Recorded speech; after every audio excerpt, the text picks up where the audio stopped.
বাংলাদেশ ক্রিকেটের অন্যতম সেরা আবিষ্কার সাকিব আল হাসান। আন্তর্জাতিক ক্রিকেটে অভিষেকের পর থেকেই চোখ ধাঁধানো দুর্দান্ত পারফরমেন্স প্রদর্শন করে শুধু ক্রিকেট বিশ্বের সেরা অলরাউন্ডার হিসেবেই নিজেকে প্রতিষ্ঠিত করেননি, একই সাথে দেশকে নিয়ে গেছেন এক অনন্য উচ্চতায়। দেশসেরা এই ক্রিকেটার শুধু ক্রিকেট মাঠেই নয়, মাঠের বাইরেও সমান জনপ্রিয়। তারই প্রমাণ পাওয়া যায় তার মাসিক এবং বার্ষিক আয়ের পরিমাণ দেখে।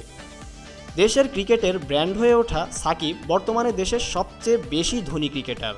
শুধু তাই নয়, দেশের অন্যতম ধনী ব্যক্তির তালিকাতেও তার নাম রয়েছে। সম্প্রতি ক্রিকেটারদের নিয়ে কাজ করা ক্রিকেট ট্র্যাকার নামের একটি ওয়েবসাইটে সাকিবের মাসিক এবং বার্ষিক আয়ের একটি তালিকা প্রকাশ করেছে। এই তালিকা দেখে যে কারো চোখ কপালে উঠতে বাধ্য। তালিকা অনুযায়ী বিশ্বসেরা অলরাউন্ডার সাকিবের মাসিক আয় প্রায় 22,92,00,000 টাকা এবং বছরে 275 কোটি টাকা। বিশ্বের প্রায় সবকটি ফ্র্যাঞ্চাইজি ভিত্তিক টি-20 ক্রিকেটে সমানভাবে খেলেছেন এ বাঁহাতি অলরাউন্ডার। বাংলাদেশ প্রিমিয়ার লিগ থেকে শুরু করে Indian premier league, Big Bash, Caribbean premier league, Sri Lanka এবং পাকিস্তান সুপার লিগ বাদ যায়নি কোনো টুর্নামেন্টেই। দুর্দান্ত পারফরমেন্স দিয়ে সব জায়গায় জায়গা করে নিয়েছে এই ক্রিকেটার। তবে সাকিব সবথেকে বেশি আয় করেছেন ইন্ডিয়ার premier league IPL Kolkata knight রাইডার্সের হয়ে খেলে।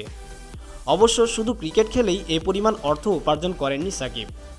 বিভিন্ন কোম্পানির ব্র্যান্ড অ্যাম্বাসিডরও হয়েছেন তিনি। মোটের ওপর একটি রেস্টুরেন্টের মালিকও তিনি।